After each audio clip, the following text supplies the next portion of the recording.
Hey, it's Mike with AskTractorMike.com. I was moving around my three-point sprayer, and I thought this would probably be a really good time to talk about the two different types of loaders that can be equipped on a tractor.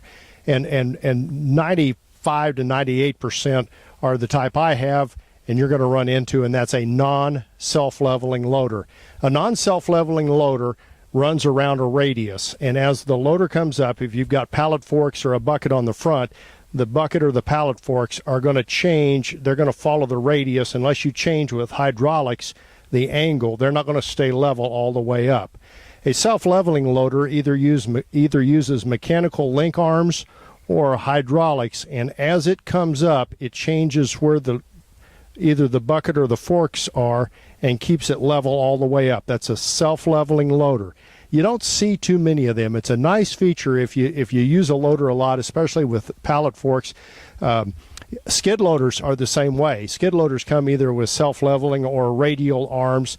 And the disadvantages of the radial style, if you're trying to load something like a hay bale or dirt with a radial machine, as you lift it up, it can come back to you. It's going to change unless you adjust its position with hydraulics. And I'm going to show you today, loading and unloading this sprayer that's on a pallet, what I'm talking about. Okay, first we're going to load it up. And you'll see we'll get under the pallet, and we'll start here with the machine level. And we'll start picking it up, and as we pick it up, you'll notice that the sprayer starts changing an angle. So I've got to adjust my fork angle as I'm raising my boom angle. And of course the boom is the main frame of the loader. The forks are the part that stick out. So I'm having to adjust two things at once. I'm having to lift the machine and let the forks go down to keep it level as I go up. Now if I didn't do this as I lift it up, it's going to come over backwards into the pallet fork frame. And I don't want to do that because I could damage it. Now I'm gonna lift it up, and then we're going to put it in the pickup truck. And the main piece of advice I can give you, watch the top of whatever you're loading to see how level it is, and take it really, really slow.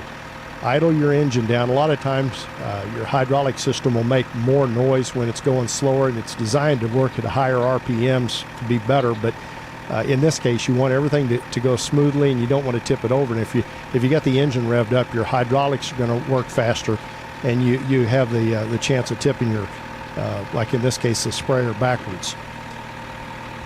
But once we get it in the truck, we're going to take it out, and it's equally important, possibly more important, when you're taking it out of the truck to keep it level, because if I just dropped it from the level of the truck, I would put it off the pallet onto the ground and again possibly do damage to it. So coming off the truck, you have to raise the forks as you're lowering the boom.